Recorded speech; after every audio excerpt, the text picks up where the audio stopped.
Hey everyone, this is Tim from Your Tech Studios. Today in this video, I'm going to show you how to find your mobile hotspot on your Samsung phone and to get the password. So for whatever reason you forgot it or you want to change it, just go to the top right, go to settings, scroll on down to where it says connections, go to where it says mobile hotspot and tethering.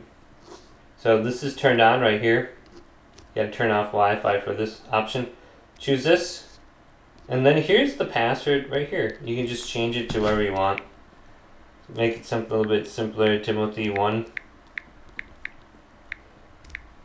Then you can save it, and then you can choose the band. So it looks good, 5 gigahertz preferred. Now you can just simply go to it on your other phone, and you should be able to connect.